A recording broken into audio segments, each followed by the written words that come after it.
हमारे मीडिया विभाग के पुनीत जी, बिहार प्रदेश कांग्रेस कमेटी के अध्यक्ष श्री मदन मोहन झा जी, हमारे युवा नेता कन्हैया कुमार जी और सभी मीडिया के उपस्थित साथियों, आप सबको इस प्रेस वार्ता में अभिनंदन करते हुए मैं अपनी बात रखना चाहता हूं। देश आज 75 साल मनाया है आज़ादी की, और इस 75 साल में लोकतंत्र में बहुत कुछ हुआ।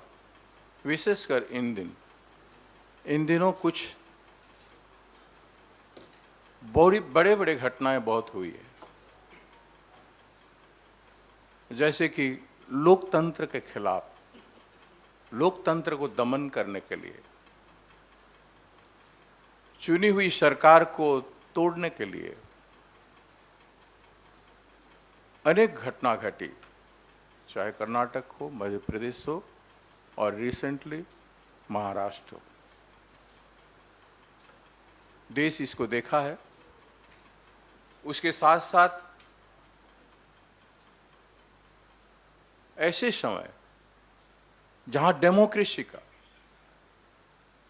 संविधान का, लोकतंत्र का अपमान हो रहा था, ऐसे समय जहां संवैधानिक संस्थान, जहां मान्यवर सर्वोच्च न्यायालय, इलेक्शन कमीशन, रिजर्व बैंक आदि जो हमारे देश के धरोहर थे, संसद की गरिमा, संसद में बोलने का आजादी खत्म हो रहा था, वैसे समय पे आज और भी एक घटना घटी। जो लोग, खास करके भारत के सरकार, भारतीय जनता पार्टी के सरकार,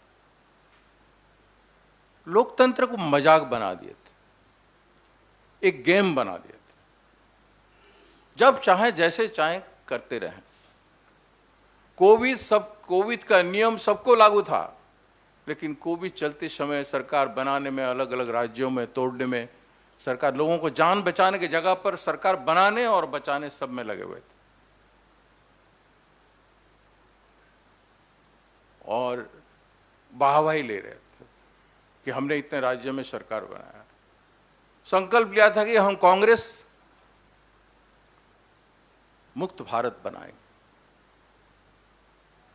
और इस होड़ में एक गेम प्लान की तरह लग गए। जो आज आजादी को या तिरंगा को सम्मान करने वाली बात बोलते हैं, वो आजादी का संघर्ष का मूल्य को ही समझे नहीं। समझे होते तो कांग्रेस को भी समझे होते। डेमोक्रेसी में हमारी बुराई को या गलत काम को उजागर करने का अधिकार हर विपक्ष का है। उसको नहीं करके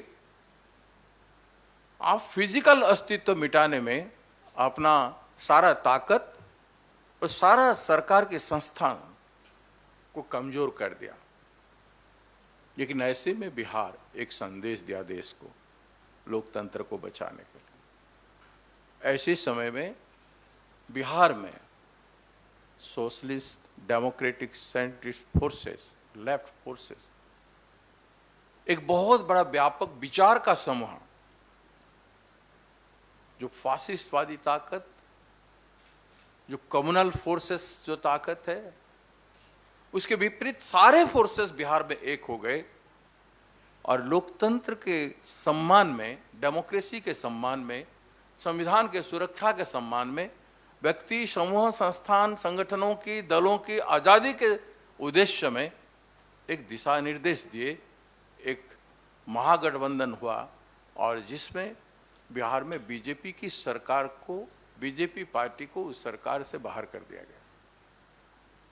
इससे बड़ा सीख, इससे बड़ा लेसन भारतीय जनता पार्टी के लिए और दूसरा कुछ नहीं हो सकता है। ये देश एक इस विषम संकटमय परिस्थिति में देश का जहां आर्थिक, सामाजिक और कई पहलुओं पर केवल एक ही है कि पैसा बनाने का होड़ में आपने जीडीपी को जिस लेवल पे ले गए हैं, मैं उसको जिक्र नहीं करूंगा। किसानों का जमीन, देश के 80% से ज्यादा लोग कृषि पर निर्भरशील हैं। 3 काला कानून लाया, साल 1.5 साल लोग आंदोलन किए, लाखों लोग, उसका मजाक उड़ा के फिर आपने फिर से उसको लागू करने का प्रयास कर रहे हैं। दूसरी तरफ आदिवासी एक महिला को, सम्मानित महिला को आपने प्रेसिडेंट ऑफ इंडिया पद में बिठाया और जंगल का जो कानून लाया आपने, जंगल की सारे जो संपदा है उस पर नियंत्रण करके, खनिज संपदा को खनन करके आप पूंजीपतियों को मदद करने का काम किया। आपने बेरोजगारों को निहत्था किया, उस पर कन्हैया जी बोलेंगे। आपने देश को खोखला कर दिया और सबसे ज्यादा बोलने का अधिकार छीन लिया। बोलने का अधिकार आज मीडिया के पास भी नहीं है। मीडिया भी खुल के उनके बारे में चर्चा नहीं कर सकता है। मीडिया में कोई भी व्यक्ति, कोई भी इंडिविजुअल चर्चा नहीं कर सकता। ऐसे में बिहार एक दिशा दिया है और ये सख्त कदम है। लोकतंत्र को बचाने वाले या संविधान को सम्मान करने वाले राजनेताओं का, दलों का भूमिका है और ये दूसरे राज्यों में होने जा रहा है।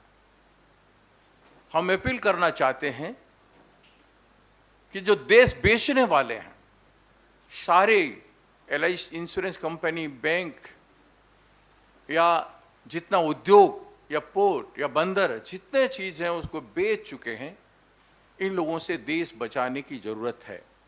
और देश बचाने का संदेश है बिहार सरकार का फॉर्मेशन। और देश अगर इस तरह से काम किया जाए, सभी लोग अगर एक होंगे तो जरूर ये देश हमारा बचेगा। हमारा धरोहर, जो कीमत है, जो मूल्य है, एक रंग नहीं, त्रिरंगा। त्रिरंगा में हमारे देश के सारा चीज वहां पे उल्लेखित है। हजारों जाति, धर्म, वर्ण, भाषा और सभी लोगों का सम्मान है। तिरंगा ही में हमारा संविधान समाहित है।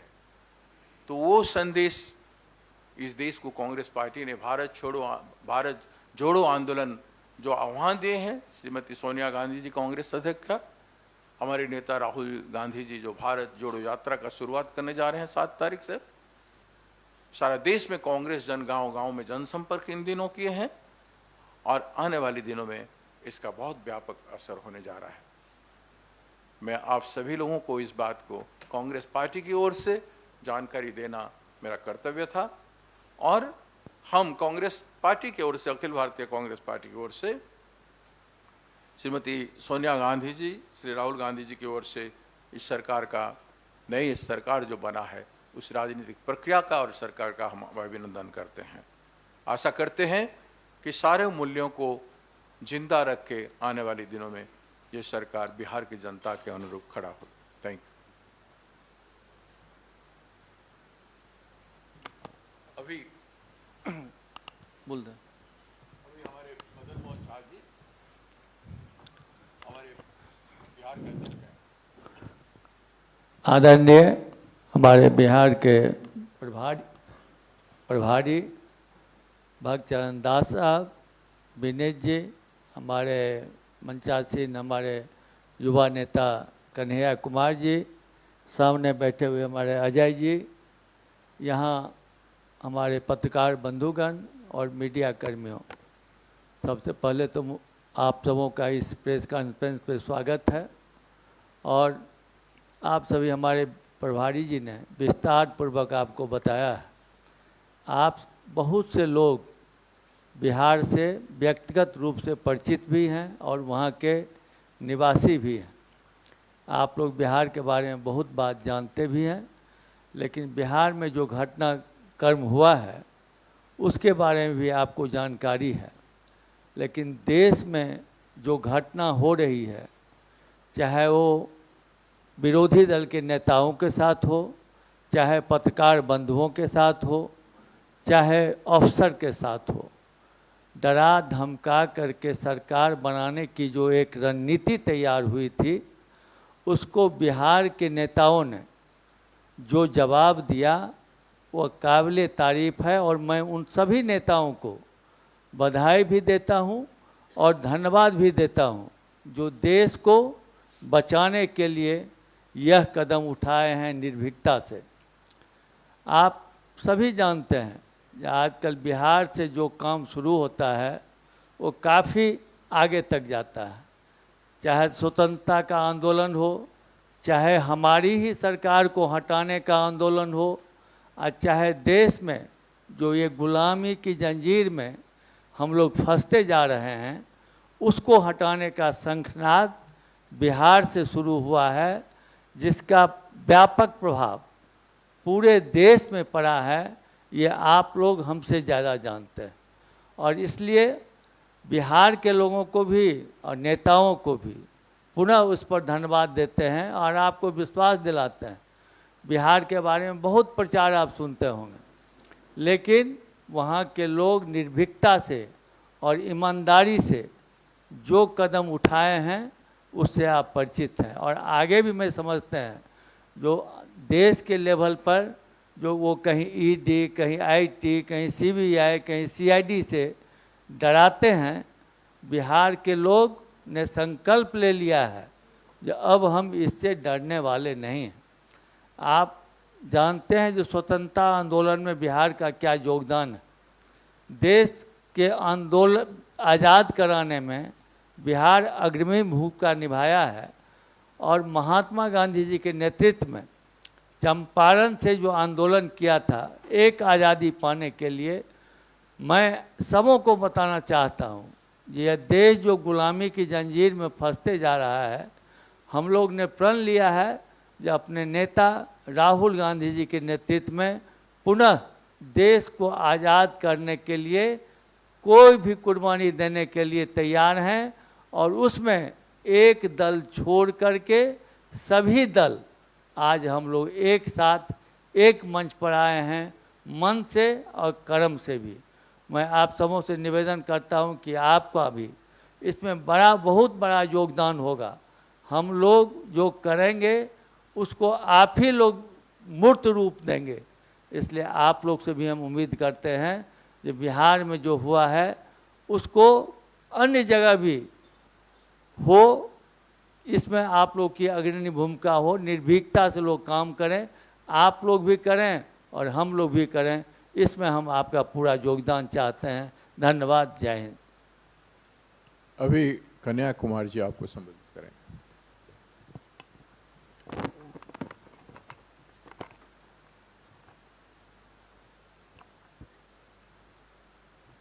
मैं इस संवाददाता सम्मेलन में आए हुए सभी पत्रकार साथियों का हार्दिक अभिनंदन करता हूं और बिहार में नई सरकार का गठन हुआ है, हालांकि मुख्यमंत्री वही हैं और इस सरकार के गठन के पीछे का उद्देश्य क्या है और पूरे देश में इसका संदेश क्या है, इसके बारे में हमारे प्रभारी और अध्यक्ष जी ने अपनी बात रखी है।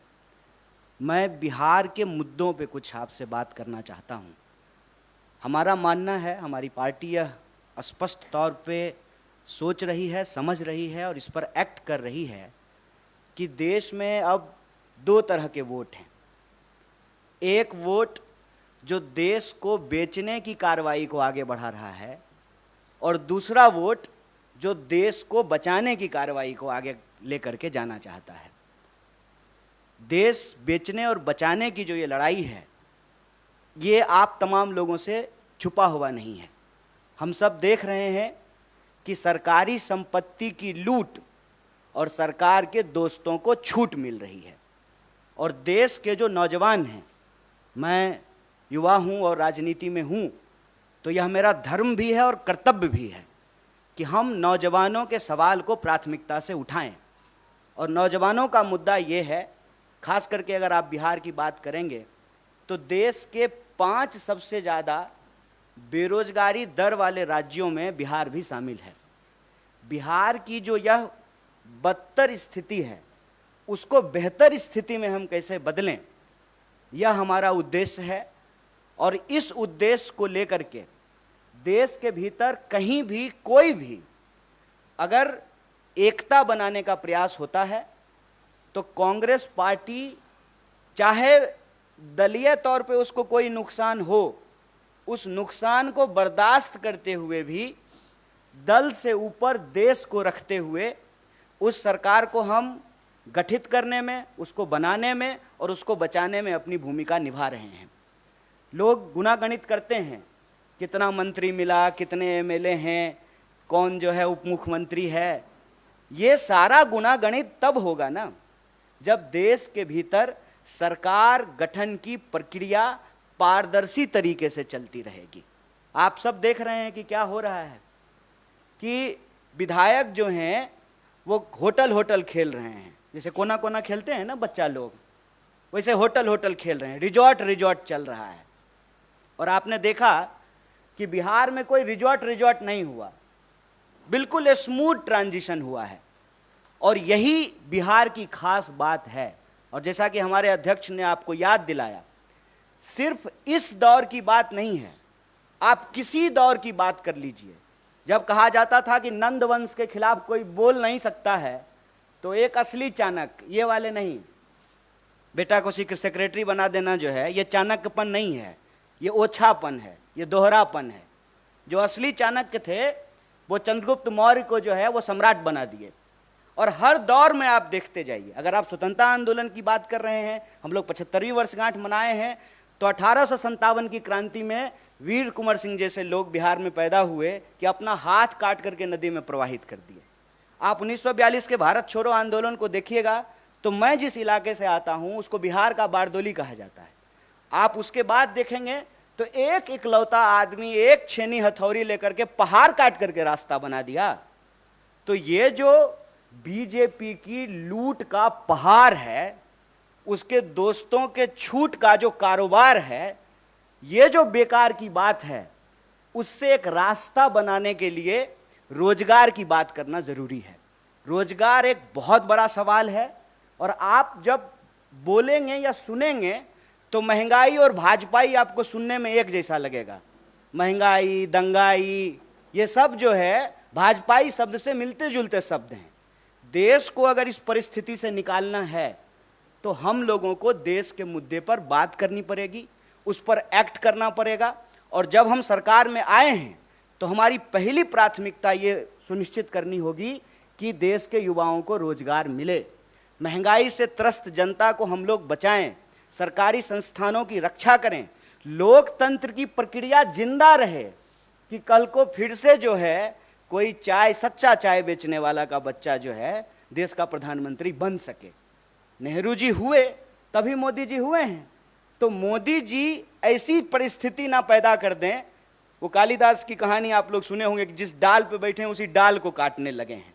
तो यह जो अलोकतांत्रिक ढंग से लोकतांत्रिक सरकार के गठन का दावा किया जाता है, यह दावा किताबी है, यह दावा फर्जी है। असल में जनमत की चोरी होती है, उस जनमत को भी बचाना है। और सिर्फ सरकार के गठन कर लेने से कुछ नहीं होगा। बतौर पार्टी, बतौर किसी भी गठबंधन का सदस्य, हमारी ये जिम्मेवारी है कि जो घोषणाएं हमने चुनाव के दौरान की हैं, उन घोषणाओं को हमको लागू करना पड़ेगा। ऐसा नहीं चलेगा कि दूसरे पे थू थू करेंगे, उससे जो है हम साफ हो जाएंगे। तो रोजगार हमारे लिए एक बहुत बड़ा सवाल है। जब यहाँ हमारे बिहार के प्रभारी और नेता आपको सरकार गठन की बधाई दे रहे हैं, देश में जो इसका एक पॉजिटिव संदेश है, इसमें कोई दो राय नहीं है। सेना का मनोबल यदि गिर जाए कि हम युद्ध जीत ही नहीं सकते हैं, तो लड़ने से पहले ही हार जाएंगे। और आप सब ऐसा तो है नहीं कि सामने कुर्सी पे बैठे हुए हैं तो आप ज्ञानी नहीं हैं और हम थोड़ा ऊंचा कुर्सी लगा लिए हैं तो ज़्यादा ज्ञानी हैं। ऐसा तो बिल्कुल भी नहीं है। आप भी इसी समाज में रहते हैं। आप देख रहे हैं कि महंगाई की क्या हालत है। पेट्रोल पंप पे जब मीटर चलता है ना, तो ऐसा धड़कन भी उसी स्पीड से बढ़ने लगता है। मैं तो कहता हूँ कि देश ने सरकार नहीं चुना है, खून चूसने वाला सिरिंज खरीद लिया है। हर मुद्दे पे जो है सरकार से जो भी आप एक्सपेक्ट करते हैं, उस एक्सपेक्टेशन को तो छोड़ दीजिए। जैसा दुष्यंत कुमार ने लिखा है कि कहाँ तो तय था चिरागा हर एक घर के लिए, कहाँ चिराग मयस्सर नहीं शहर के लिए।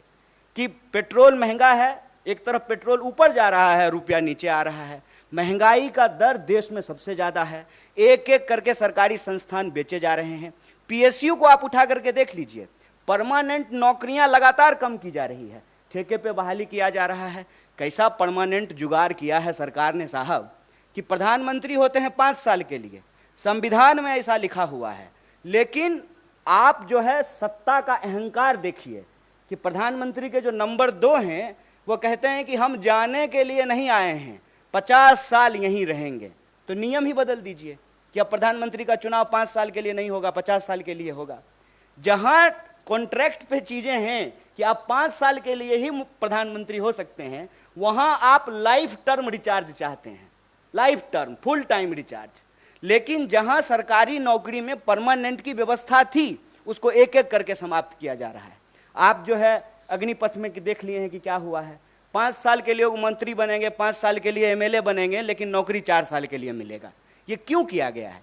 ताकि श्रम की चोरी की जा सके, ग्रेच्युटी ना मिले, पेंशन ना मिले, आपको कोई सुरक्षा ना मिले। और ये ऐसा नहीं है कि सिर्फ एक सेक्टर में हो रहा है, सारे सेक्टर में रोजगार की यही हालत है। तो बिहार में आज रोजगार का सवाल है, पूरे देश में रोजगार का सवाल है। इसीलिए हम कह रहे हैं कि छोड़िए बेकार की बात, ये मौका है कि कीजिए रोजगार की बात। और ये मौका तब और पैदा हो जाता है जब भाजपा विपक्ष में बैठ जाती है। ये बात मैं कह रहा हूं, इस बात को आप सब लोगों ने देखा होगा कि इस देश में बीजेपी विपक्ष की भूमिका बहुत अच्छे से निभाती है।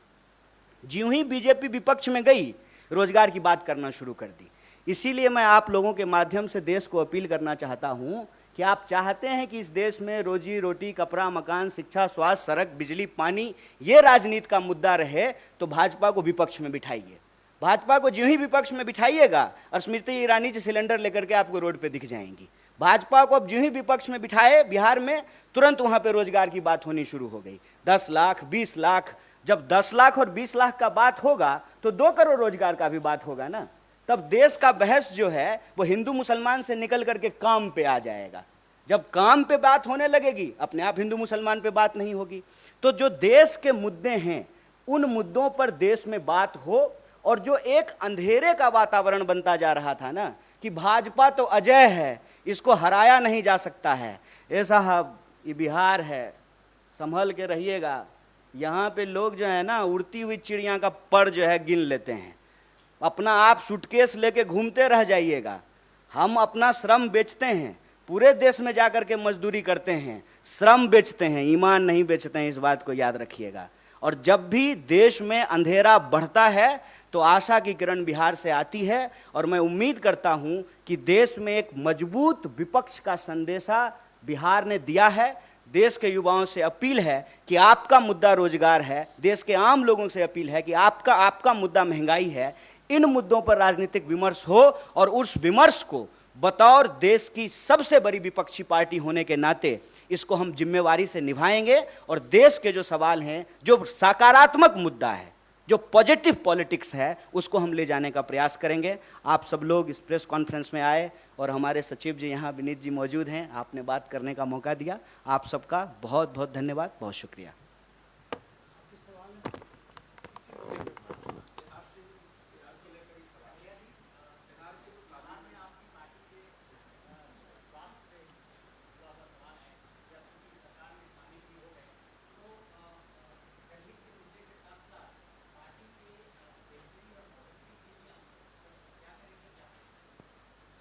ये तो आप जो है गलत व्यक्ति से गलत सवाल पूछे हैं। जब यहाँ प्रभारी मौजूद हैं और अध्यक्ष मौजूद हैं तो सांगठनिक सवालों का जवाब जो है वो ये दोनों देंगे। कोई पॉलिटिकल क्वेश्चन है तो हम उसका जवाब देंगे।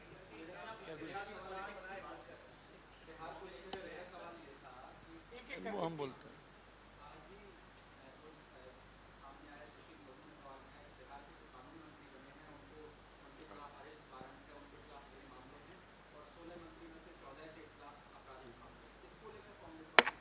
नहीं, आपराधिक मामले का जहाँ तक सवाल है, कार्तिक जी का हमने देखा है जो वारंट है, तो ये वारंट कोई ऐसी बात नहीं है। कोई भी आदमी, चाहे वो आचार संहिता का केस हो, चाहे हम लोग पर भी 7-8 गो केस हुआ इधर कोविड में, तो उसका केस हो, अगर हम लोग भी अपीयर नहीं होंगे तो उसमें वारंट होता ही है।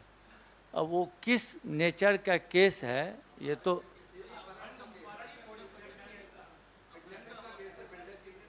ये नहीं देखें, लेकिन ये भी देखे हैं जो उनको कोर्ट से 1 सितंबर को अपीयर होने के लिए कहा है। तो कोर्ट का मामला है, वो कोर्ट उसमें डिसाइड करेगी। और अच्छा, एक मिनट, हम थोड़ा इस पे एक बात बोल देते हैं। आज हेडलाइन यही चल रहा है क्या? अच्छा, तो बिहार में कहावत है, चलनी दुसलक सूप के। जिस चलनी में अपने 75 छेद हो, वो दूसरे का छेद दिखा रहा है। बताइए, देश के गृह मंत्री पे तरीपार होने का आरोप नहीं है, तरीपार थे, और वो बाहुबल की बात कर रहे हैं। बेईमानी से विधायक को ऐसा लग रहा है जैसे पार्सल का पैकेट हो, कभी असम जा रहा है, कभी गोवा जा रहा है। ये बाहुबल नहीं है, ये आपराधिक काम नहीं है। और बिहार में कौन ऐसा दल है, कौन ऐसा दल है कोई दल? ये सब मुद्दा भटकाने की बात है।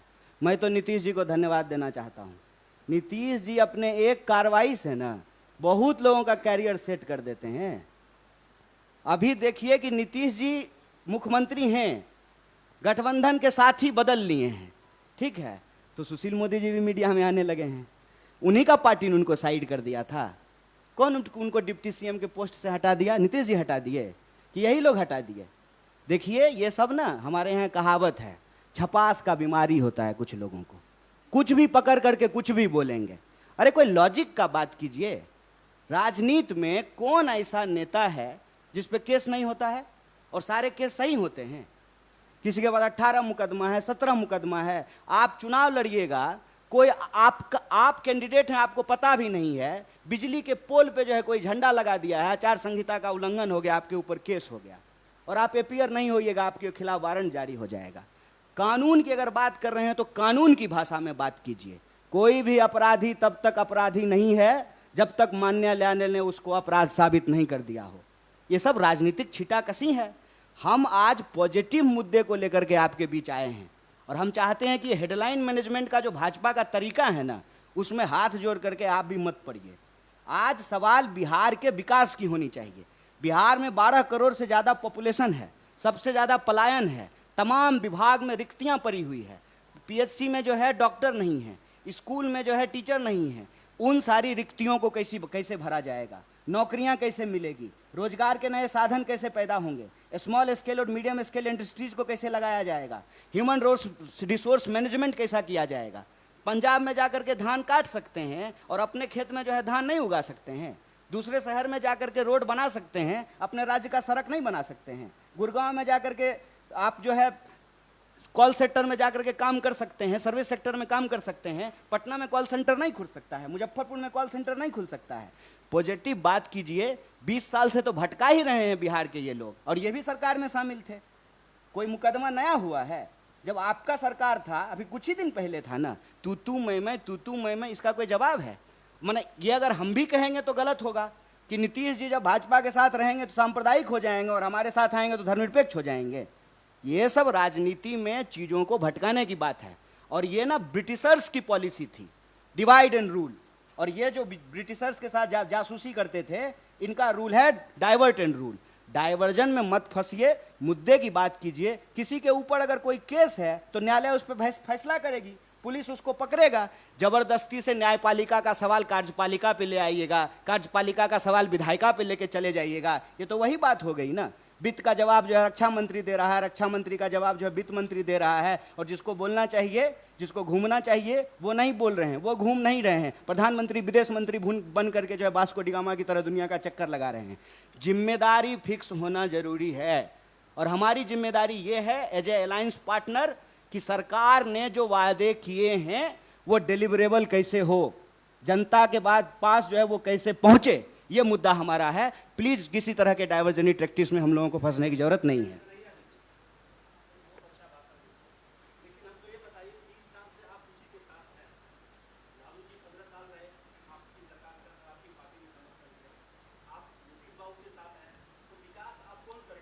गड़बड़ा गए सर आप, नहीं आप गड़बड़ा गए, क्योंकि आप मेरा बात कौन भाषण समझ लिए। भाषण सुनना था तो 15 अगस्त को प्रधानमंत्री का सुनते कि जिस दिन बोले नारी का सम्मान होगा, उसके बाद बलात्कारियों को माला पहनाया गया। हम भाषण नहीं देते हैं, गड़बड़ा गए इसीलिए सवाल पूछने में। बाय इलेक्शन कवर किए थे ना, यहाँ प्रभारी बैठे हुए हैं, साथ में चुनाव लड़े थे कि अलग में लड़े थे? है ध्यान आपको? बिहार में अभी बाय इलेक्शन हुआ था, कांग्रेस और आरजेडी अलग अलग लड़ी थी कि नहीं लड़ी थी? कोई परसेप्शन बना लीजिएगा, उसी पे खेलते रहिएगा। कोई बॉल आएगा छक्के मारना है, फैक्ट की बात कीजिए। अध्यक्ष अलायंस में नहीं थे, अलायंस में थे, हैं, रहेंगे, लेकिन अलायंस में नहीं भी थे। ऐसा नहीं है कि एक ही तरह से राजनीति चलते रहती है। और अगर आप इतना फैक्ट की बात कीजिएगा, भाषण नहीं समझिएगा, अगर उसको फैक्ट समझिएगा, तो एकमात्र पार्टी है कांग्रेस पार्टी जो कभी बीजेपी के साथ नहीं गई है। तो क्या इस देश में कोई राजनीतिक नया राजनीतिक पटकथा नहीं होगा? जीवन में कोई घटनाक्रम नहीं होगा? आप बच्चा से जुआन नहीं हुए हैं तो जुआन से बूढ़ा नहीं होइएगा। ये तो जीवन की स्वाभाविक प्रक्रिया है। हम अभी का बात बता रहे हैं आपको। एमएलसी का चुनाव हुआ था अध्यक्ष जी, हम आरजेडी के साथ नहीं थे, अलग चुनाव लड़े थे। 20 साल से साथ में हैं। ऐसे नहीं करिए, सब फैक्ट की बात कीजिए। अरे वैसे फिर आप महीना जोड़िएगा। हम अभी बता रहे हैं आपको कि हम एमएलसी में अलग अलग चुनाव लड़े हैं, बाय इलेक्शन में अलग चुनाव लड़े हैं। ऐसे ही देखिए, बात को घुमाने के लिए तो कुछ भी बोल देंगे, लेकिन फैक्ट का बात यह है कि ये सरकार एक मुद्दे पे बनी है। वो मुद्दा ये है कि देश के अंदर जिस तरीके से जनमत की चोरी हो रही है, उस पर एक मुकम्मल प्रतिकार हो, और जो जनता के जन सरोकार के जो मुद्दे हैं उसको हम लोग डिलीवर कर सकें। Thank you. आप बोलिए। एक मिनट प्लीज एक बार पहले पूछ। एक मिनट।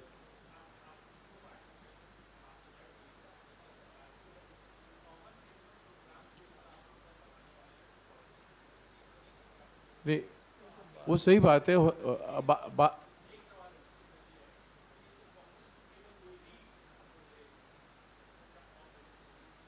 नहीं, हमारी संख्या के हिसाब से 3 मंजूर हुआ है, 2 ओथ लिए हैं और 1 ओथ लेंगे।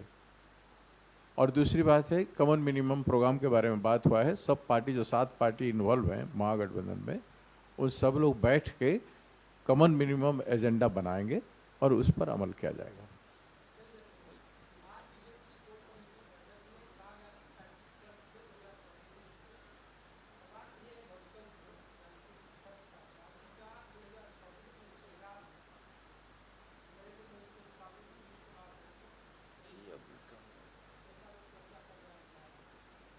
देखिए, ये देश बहुत नेता पैदा किया है और कांग्रेस ने बहुत प्रधानमंत्री बनाया है और बना है।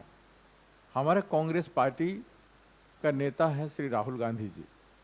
हमारे अध्यक्ष जी सिंपल सी भाषा में कहेंगे, मैं उनसे कहता हूं इस बारे में आपका जवाब दें। देखिए, जब सरकार बनती है, परसेप्शन होता है। बिहार में बहुत लोग कहते हैं जो वो होंगे, नारा भी लग जाता है, लेकिन न ही नीतीश कुमार जी आज तक बोले हैं जो हम प्रधानमंत्री के उम्मीदवार हैं, और न हम लोग कहें जो हमारे उम्मीदवार होंगे। हमारे उम्मीदवार सम्माननीय राहुल गांधी जी हैं, और राहुल गांधी जी उस परिप्रेक्ष्य में जिसको भी कह देंगे, हमारा पूरा दल उसके साथ समर्पित रहेगा। ये तो बाद की बात है ना, अभी तो बहुत टाइम है, 2 साल देरी है, इंतजार कीजिए। वैसे इसका ये अभी कोई इशू नहीं है, प्लीज इस पे कोई इशू नहीं है।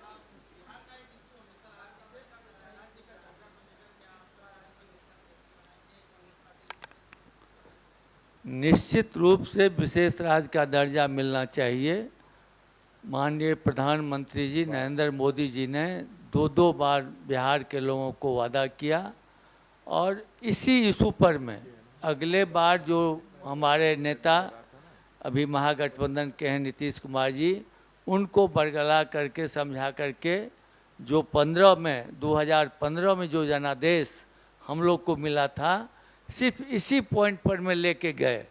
लेकिन जब वो इतने दिन तक उनको नहीं किए, और एक भी डिमांड माननीय मुख्यमंत्री जी ने जो पब्लिकली या और जगह किया, उनके सामने में भी एक को भी पूरा नहीं किया, तब मुख्यमंत्री जहाँ थे वहाँ चले आए। मैं समझता हूँ कि पूरी जोर शोर से महागठबंधन इस बात को उठाएगी भी, और आगे भी उस पर अमल करेगी, और उस पर कार्रवाई हो सरकार के तरफ से, उसमें पहल करेगी। लेकिन मिलना चाहिए।